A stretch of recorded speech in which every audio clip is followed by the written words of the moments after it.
ఏంటమ్మా ఆఫీస్ ఎలా ఉంది? ఏదో శబరి అలా నడుస్తుంది. ఒకసారి ఏఐ అంటున్నారు, ఒకసారి ఎంజినిక్ సర్వర్ అంటున్నారు. అవునా? ఏంటి ఏ భయం ఉందా మీ ఆఫీస్‌లోని? ఏఐ భయం ఏం లేదు. అందరూ జాబ్స్ పోతాయి అంటున్నారు. మా వాళ్ళేమో తెగ హైర్ చేస్తున్నారు. హైర్ చేస్తున్నారా? ఆ! మీ విశేషం కొత్తగా ఉందయితే. హా! ఓకే. మరేంటి ఇంజినెక్స్ ఏదో అంటున్నావు? ఈ మధ్య ఇంజినిక్ సర్వర్ యూజ్ చేయాలి అని చెప్తున్నారు మా ప్రాజెక్ట్ వాళ్ళు. నేను ఇప్పటి వరకు స్ప్రింగ్ బూట్‌లో వర్క్ చేశాను. నాకు ఇంజినిక్ సర్వర్ ఐడియా లేదు. ఓకే. నీకు సర్వర్ అంటే బేసిక్ ఐడియా ఉందా? ఉంది. బేసికల్లీ సర్వర్ అంటే anything that takes input, process it and gives the output. Okay. ఇప్పుడు స్ప్రింగ్ బూట్ సర్వరా? Spring boot framework. ఓకే. మరి స్ప్రింగ్ బూట్‌లో సర్వర్ అని ఎందుకు అంటాం? స్ప్రింగ్ బూట్‌నా? జనరల్‌గా అనేస్తాం. బట్ స్ప్రింగ్ బూట్‌లో టామ్ క్యాట్ అని వేరేదోటి ఉంటది. సర్వర్. అది సర్వర్. ఆ ఫ్రే క్యాష్ సర్వరా? సర్వర్. డేటాబేస్ సర్వరా? సర్వర్. Message queue సర్వరా? సిడిఎన్ సర్వరా? విన్నాను ఎక్కడో సర్వర్. ఓకే. సో ఇప్పుడు నువ్వు అబ్జర్వ్ చేస్తే ఇంటర్నెట్లో ఉన్న ప్రతి ఒక్క టెక్నికల్ కాంపోనెంట్లోని సర్వర్ అనే కాంపోనెంట్ ఉంటుంది అన్నమాట. సర్వర్ హోల్ పాయింట్ నువ్వు చెప్పినట్టు ఏంటంటే అదొక రిక్వెస్ట్ని యాక్సెప్ట్ చేసి దాన్ని ప్రాసెస్ చేసి ఒక రెస్పాన్స్ ఇస్తాం అన్నమాట. అది ద హోల్ పాయింట్.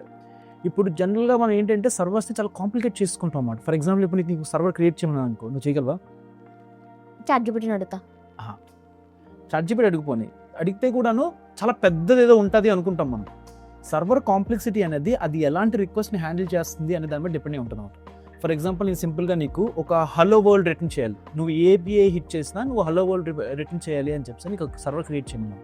నువ్వు చాట్‌జిపిటికి వెళ్ళి జావాలో ఈ సర్వర్ క్రియేట్ చేయమని చెప్తే 10 లైన్ మాత్రమే ఉంటుంది అన్నమాట. సో 10 లైన్లో ఏం చేస్తుంది సర్వర్? ఒక రిక్వెస్ట్ని తీసుకొని అది నీకు ఒక హలో వరల్డ్ రెస్పాన్స్ ఇస్తుంది. సో సర్వర్స్ అంటే చాలా కాంప్లికేట్ ఏం కాదు. మనం హ్యాండిల్ చేసే రిక్వెస్ట్ బట్టి సర్వర్స్ యొక్క కాంప్లెక్సిటీ పెరుగుతుంది అనమాట. సో ఇప్పుడు నువ్వు అబ్జర్వ్ చేస్తే ద హోల్ పాయింట్ ఏంటంటే సర్వర్స్ యొక్క హోల్ పాయింట్ ఏంటంటే అది రిక్వెస్ట్ని యాక్సెప్ట్ చేసి ఎంత తక్కువ టైంలోని ఎంత తక్కువ రిసోర్సెస్ యూజ్ చేసి నీకు రెస్పాన్స్ ఇస్తుంది అనేదే సర్వర్స్ యొక్క ఎఫిషియన్సీ అనమాట. సర్వర్ ఇప్పుడు చాలా ఎక్కువ రిసోర్సెస్ వాడుతుంది అనుకో, then there is no point. ఎందుకు? ఫర్ ఎగ్జాంపుల్ సర్వర్ అనేది చాలా ఎక్కువ ర్యామ్, చాలా ఎక్కువ సిపియూ వాడేస్తుంది అనుకో, ఎక్కువ రిక్వెస్ట్ అది హ్యాండిల్ చేయలేదు. ఓకే. అలాగే సర్వర్ చాలా ఎక్కువ టైం తీసుకుంటుంది అనుకో, అప్పుడు కూడా అది ఎక్కువ రిక్వెస్ట్ని హ్యాండిల్ చేయలేదు. సో సర్వర్ హోల్ పాయింట్ అంటే అది తక్కువ రిసోర్స్ వాడి చాలా తక్కువ టైంలోని మనకు రెస్పాన్స్ ఇవ్వాలన్నమాట. ఓకే. ఇప్పుడు కానీ ఇది డిసైడ్ చేయాలి అంటే టైప్ ఆఫ్ ఇన్స్ట్రక్షన్స్ మీద డిపెండ్ అయి ఉంటుంది అన్నమాట. సర్వర్స్ అనేవి different types of instructions handle చేస్తారు. ఫర్ ఎగ్జాంపుల్ లెట్స్ సే కొన్ని సిపియూ ఇంటెన్సివ్ అప్లికేషన్స్ అంటారు అన్నమాట. దాంట్లో ఏమవుతుందంటే నీ సర్వర్ అనేది సిపియూ రిలేటెడ్ వర్క్ ఎక్కువ చేస్తుంది. అంటే ఏంటి? ఎక్కువ మ్యాథమెటికల్ ఈక్వేషన్స్ కానీ, ఫంక్షన్స్ కానీ, లేకపోతే డేటా ట్రాన్స్ఫర్మేషన్స్ కానీ, వీడియో రిలేటెడ్ థింగ్స్ కానీ, ఇలాగ ఏవి చేసినా అవి ఎక్కువ సిపియూ రిలేటెడ్ థింగ్స్ అన్నమాట. వాటి కోసం అలాంటి ఇన్స్ట్రక్షన్ హ్యాండిల్ చేసేవి సిపియూ ఇంటెన్సివ్ అప్లికేషన్స్ అంటారు. For example let's say memory intensive applications అంటారు. అంటే ఏంటంటే డేటాబేస్ కానీ, క్యాషెస్ కానీ, ఇవన్నీ ఏంటంటే మెమరీలో పెట్టడం, మెమరీ తీయడం, వీటితో ఎక్కువ డీల్ చేస్తాం అన్నమాట. ఇంకోటి ఏంటంటే ఐఓ బేస్డ్ అప్లికేషన్స్ ఎక్కువ అంటారు అన్నమాట. ఐఓ బేస్డ్ అప్లికేషన్స్ అంటే ఏంటి అంటే అవి ఎక్కువ నెట్వర్క్ కనెక్షన్స్ తీసుకొని వేరే వాళ్ళకి ఎక్కువ నెట్వర్క్ కనెక్షన్స్ ద్వారా కాల్ చేయడం కానీ, ఎక్కువ ఫైల్స్ ఓపెన్ చేయడం కానీ, ఐఓ రిలేటెడ్ థింగ్స్ వర్క్ కానీ, నెట్వర్క్ రిలేటెడ్ వర్క్ కానీ, ఇలాంటి వర్క్ ఎక్కువ చేస్తే దాన్ని ఐఓ బేస్డ్ అప్లికేషన్స్ అంటారు అన్నమాట. ఇప్పుడు మనం రెగ్యులర్గా వాడే బ్యాక్ అండ్ సర్వీస్ ఉంది అనుకో, అవి జనరల్గా ఏంటంటే ఏది ఒక స్పెసిఫిక్గా ఇది ఐఓ బేస్డ్ ఉంటుంది అన్నమాట. మిక్స్ ఉంటారు కొన్నిసార్లు. ఓకే. ఫర్ ఎగ్జాంపుల్ మన బ్యాక్ అండ్ వాటిలో ఏముంటుంది? ఎక్కువ నెట్వర్క్ కనెక్షన్స్ చేస్తాం, at the same time CPU work కూడా చేస్తుంటాం బాగానే. సో ఫర్ ఎగ్జాంపుల్ నీ స్పెసిఫిక్ యూస్ కేసులో ఏమంటున్నావు అంటే టామ్ క్యాట్ స్ప్రింగ్ బూట్ మీద నీకు ఐడియా ఉంది. ఓకే. ఎంజినెక్స్ మీద నాకు ఐడియా లేదు. ఇంజినెక్స్ అసలు పని ఏంటి? తెలియదు నాకు ఇంజినిక్స్ గురించి. ఇంజినెక్స్ అనేది ఒక లోడ్ బ్యాలెన్సర్ టైప్, చాలా వర్క్ చేస్తుంది. ఒక బేసిక్ యూస్ కేసు ఏంటంటే లోడ్ బ్యాలెన్సర్ అనమాట. ఓకే. అంటే రిక్వెస్ట్ తీసుకొని రీడైరెక్ట్ చేస్తుంది వేరే వాటికి. రిక్వెస్ట్ తీసుకుని రీడైరెక్ట్ చేస్తుంది. ఇప్పుడు ఇంజినెక్స్ కూడా సర్వరే. ఇప్పుడు దాని పని నువ్వు అబ్జర్వ్ చేస్తే దాని పని ఏంటి? అది ఒక రిక్వెస్ట్ తీసుకొని ఇంకో వాటికి రీడైరెక్ట్ చేస్తుంది. నీ బ్యాక్ అండ్ సర్వర్ పని ఏంటి? దాని డిఫరెంట్గా ఉంటుంది అన్నమాట. So for example let's say నీకు ఒక సింపుల్ క్వశ్చన్ అడగాలంటే నువ్వు టామ్ క్యాట్ నీ స్ప్రింగ్ బూట్ సర్వర్ వాడి లోడ్ బ్యాలెన్సర్ తయారు చేయగలవా? చేయొచ్చు. ఎలా? బట్ దాని వర్క్ అది కాదు, వేరే ఉంటుంది. So for example let's say నువ్వు అల్టిమేట్గా ఏం చేయాలి? నువ్వు ఒక స్ప్రింగ్ బూట్ సర్వర్ క్రియేట్ చేసుకున్నావు అనుకో, దానికి నువ్వు ఒక ఏపీఐ హిట్ చేస్తే ఆ ఏపీఐ అది రిక్వెస్ట్ బాడీని తీసుకొని వేరే 2 సర్వీసెస్కి అది ఆ రిక్వెస్ట్ ట్రాన్స్ఫర్ చేయాలి. ఓకే. సో ఇన్స్ట్రక్షన్ టైప్ కాకపోతే మనం జనరల్గా స్ప్రింగ్ బూట్ సర్వర్ ఎందుకు వాడడం అంటే స్ప్రింగ్ బూట్ సర్వర్ అనేవి అలాంటి టైప్ ఆఫ్ ఇన్స్ట్రక్షన్స్ కోసం డిజైన్ చేయలేదన్నమాట. Okay. Okay, the purpose of design is different. Design different. ఇప్పుడు ఇంజనెక్స్ సర్వర్స్ అనేది స్పెసిఫిక్గా అలాంటి యూస్ కేసెస్ డిజైన్ చేశారనమాట. వీటిలో స్పెషల్గా ఏమవుతుందంటే, ఫర్ ఎగ్జాంపుల్ నీకు చూపిస్తాను చూడు, కొత్తదని చెప్పిన. ఓకే, ఇప్పుడు లెట్సే నువ్వు ఇది నీ spring boot back and server అనుకో. ఓకే, బ్యాక్ అండ్ సర్వర్ అనుకో. దీనికి ఒక క్లయింట్ ఉన్నాడు ఇటువైపు. ఓకే, ఆ క్లయింట్ ఏం చేశాడు అంటే ఒక ఏపీఐ కాల్ చేశాడు. ఏంటి, యూజర్ నేమ్ పాస్వర్డ్ వెరిఫై చేయమని. Okay, user name password verify చేయమని అన్నారు. ఇప్పుడు నీ బ్యాక్ అండ్ సర్వర్ అనేది ఏంటి, అది కూడా కంప్యూటర్ టైపే, అంతే కదా. సో దాంట్లో కూడా ఏముంటాయి, 2 లేయర్స్ ఉంటాయి. OS layer, application layer. Okay, OS layer, పైదేమో అప్లికేషన్ లేయర్. ఓకే, ఇప్పుడు నీ ఇంజనెక్స్ సర్వర్ కానీ బ్యాక్ అండ్ సర్వర్ కానీ ఇవన్నీ ఎక్కడ ఉంటాయి, అప్లికేషన్ లేయర్లో ఉంటాయి. అప్లికేషన్ లేయర్లో ఉంటాయి. ఓకే, ఎందుకంటే అప్లికేషన్ డీల్ చేస్తాయి కాబట్టి. ఇప్పుడు నీ యూజర్ నేమ్ పాస్వర్డ్ రాగానే ఫస్ట్ ఏమవుతుంది, నీ క్లయింట్ అనేది ఒక టీసీపీ కనెక్షన్ ఫామ్ చేసుకుంటుంది. టీసీపీ కనెక్షన్ దేంతో ఫామ్ చేస్తుంది, సర్వర్తో, ఓఎస్ లేయర్లో. ఓఎస్ లేయర్తో ఉంటుంది. సో ఓఎస్ లేయర్లో నీ యూజర్ నేమ్ పాస్వర్డ్ రెండును ప్యాకెట్స్లా వస్తాయి. ఓకే, ఓకే, రాగానే ఓఎస్ లేయర్ ఏం చేస్తుంది, ఈ ప్యాకెట్స్ని అప్లికేషన్ లేయర్ పంపిస్తుంది. అప్లికేషన్ లేయర్ పంపిస్తుంది. ఇది అప్లికేషన్ లేయర్ అనుకో. అప్లికేషన్ లేయర్కి నీ ప్యాకెట్స్ని పంపిస్తుంది. అప్లికేషన్ లేయర్ ఆ ప్యాకెట్స్ అన్ని చూసి ఓకే యూజర్ నేమ్ పాస్వర్డ్ వచ్చింది. ఇప్పుడు యూజర్ నేమ్ పాస్వర్డ్ వెరిఫై చేయాలంటే దానికి యూజర్ కావాలి. యూజర్ ఎక్కడ ఉంటుంది, డేటాబేస్లో ఉంటుంది. డేటాబేస్లో యూజర్ ఉంటుంది. ఓకే, ఇక్కడ నీ డేటాబేస్ ఉంది. ఓకే, ఇప్పుడు డేటాబేస్కి నుంచి కాల్ చేయమంటారు. కాల్ చేయాలంటే అప్లికేషన్ లేయర్ ఏమంటుంది, ఓఎస్ లేయర్కి అంటుంది నువ్వు డేటాబేస్ దగ్గరికి వెళ్ళి ఒక కనెక్షన్ చెయ్యు అని చెప్పి అంటుంది అన్నమాట. సో ఓఎస్ ఏం చేస్తుంది, డేటాబేస్తో టీసీపీ కనెక్షన్ ఫామ్ చేస్తుంది. డేటాబేస్ నుంచి ఆ రెస్పాన్స్ నీకు యూజర్ అనేది వస్తుంది నీకు. ఇప్పుడు యూజర్ అనేది ఎక్కడ ఉంది, ఓఎస్ లేయర్లో. ఓఎస్ లేయర్లో ఉంది. ఓఎస్ లేయర్లో యూజర్ ప్యాకెట్స్ అని ఉన్నాయి. ఓకే, ఇప్పుడు ఓఎస్ ఏం చేస్తుందంటే ఆ ప్యాకెట్స్ని అప్లికేషన్ లేయర్కి ఇస్తుంది. అప్లికేషన్ లేయర్ ఏం చేస్తుంది, యూజర్ ప్యాకెట్స్ అని ఓపెన్ చేసి ఓకే యూజర్ పాస్వర్డ్ ఇది అని చెప్పి వెరిఫై చేస్తుంది. ఓకే, సక్సెస్ అని చెప్పి సక్సెస్ అని చేసిన తర్వాత ఏం చేస్తుంది, క్లయింట్కి రెస్పాన్స్ పంపిస్తుంది. క్లయింట్కి రెస్పాన్స్ ఇవ్వాలి. క్లయింట్కి రెస్పాన్స్ ఎలాగ ఇవ్వాలి, ఓఎస్కి మంచి చెప్తుంది అనమాట. ఓకే, ఏమని చెప్తుంది, సక్సెస్ అంత సక్సెస్ ఉంది, నువ్వు ఒకసారి ఈ ప్యాకెట్స్ అనేవి క్లయింట్కి డెలివర్ చేసే అని చెప్పి అంటున్నామా. సో ఓఎస్ ఏమో క్లయింట్కి ఆ టీసీపీ కనెక్షన్లోని ఆ ప్యాకెట్స్ అనేవి పంపించేస్తాం అనమాట. ఓకే, సో ఇక్కడ అబ్జర్వ్ చేస్తే మనం డేటాని మాటికి ఓఎస్ నుంచి అప్లికేషన్ లేయర్కి ట్రాన్స్ఫర్ చేస్తున్నాడు, కాపీ చేస్తున్నాం. ఓకే, ఎందుకు, అప్లికేషన్ లేయర్లో ఆ డేటా అవసరం. ఓకే, ఈ పర్టికులర్ రిక్వెస్ట్కి అప్లికేషన్ లేయర్లో డేటా అవసరం, అందుకు కాపీ చేస్తున్నాం. అదే ఇప్పుడు నువ్వు సేమ్ థింగ్ నీ ఇంజనెక్స్ సర్వర్ తీసుకో. Okay, where it is actual load balancer. Okay, ఇప్పుడు లెట్స్ సే ఒక క్లయింట్ ఉన్నాడు. ఇప్పుడు ఇది nginx server. Okay, nginx server ఏం చేయాలి, 2 చిన్న సర్వర్స్కి అది డేటా ఇది చేయాలి, రూట్ చేయాలి. ఓకే, ఇవి నీ 2 చిన్న సర్వర్స్. ఓకేనా, వీటికి కూడా మంచి కలర్.